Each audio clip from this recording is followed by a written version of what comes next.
This channel does not promote any violent, harmful, or illegal activities. All content provided by this channel is meant for an educational purpose only.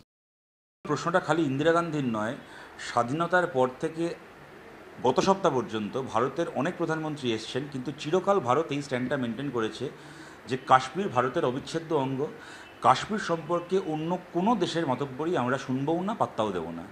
এবং অবশ্যই ইন্দিরা গান্ধী তো কাশ্মীরের ব্যাপারে কি বাংলাদেশের সময় যখন মুক্তিযুদ্ধের সময় পূর্ব পাকিস্তানের ব্যাপারেই নাক গলাতে দেয়নি আমেরিকাকে। সুতরাং এখানে ডোনাল্ড ট্রাম্প যে টুইট করলেন 10 তারিখ দুপুর 3:30-র সময়, তারপর ঠিক ডোনাল্ড ট্রাম্পের বলে দেওয়া কথাগুলো আগামী 1.5-2 ঘন্টা 3 ঘন্টায় ঘটলো, এতে কিন্তু সত্যি ভারতবর্ষের মানসম্মানে একটা চূড়ান্ত আঘাত লাগলো। নিঃশর্তভাবে কেন আমরা ডিএসকালেট করব জঙ্গিদেরকে ভারতে ফেরত নেওয়াটা জন্য পাকিস্তানকে বাধ্য না করে?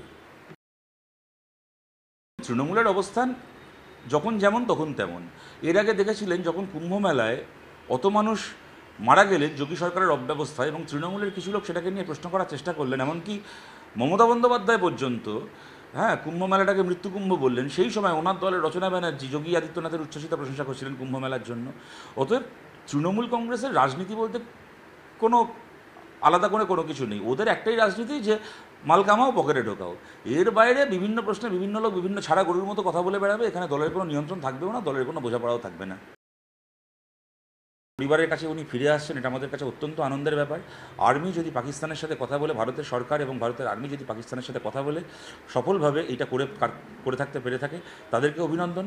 তৃণমূলের কোনো এমপিও, আমরা শুনেছিলাম কল্যাণ বন্দ্যোপাধ্যায় বলেছেন যে আমি চেষ্টা করছি, কথা বলছি। তৃণমূলের কোনো এমপিও যদি বা তৃণমূলের কোনো নেতাও যদি এ ব্যাপারে দুটো জায়গায় কথা বলে কোনো সদর্থক ভূমিকা পালন করতে পেরে থাকেন, তাদেরকে অভিনন্দন জানাচ্ছি। এর বাইরে এটাকে নিয়ে অসুস্থ প্রতিযোগিতায় গিয়ে লাভ নেই। একটা অত্যন্ত ডিসিপ্লিনড, খুবই সায়েন্টিফিক একটা দল, এবং ওরা অত্যন্ত বিজ্ঞানসম্মতভাবে যেখানে যেখানে ওনাদের প্রয়োজন আছে সেখানে সেখানেই শুধুমাত্র মাথা গলান, বাকি সব ব্যাপারে নাক গলান না। যদি যুদ্ধ আরেকটু এগোতো এবং সেই যুদ্ধবিধ্বস্ত এলাকায় ত্রাণের জন্য চালের বস্তা এবং ত্রিপলের প্যাকেট যেত, তখন দেখতেন তার সঙ্গে তৃণমূলে পৌঁছে যেত। তৃণমূলের কিচ্ছু যায় আসে না কোথায় কোন টেররিস্ট ঢুকলো আর কোথায় কোন যুদ্ধ হলো। ওরা খালি বোঝে কোথায় চাকরি বিক্রি করা যাবে, কোথায় মাল কামানো যাবে, কোথায় পয়সা কামানো যাবে।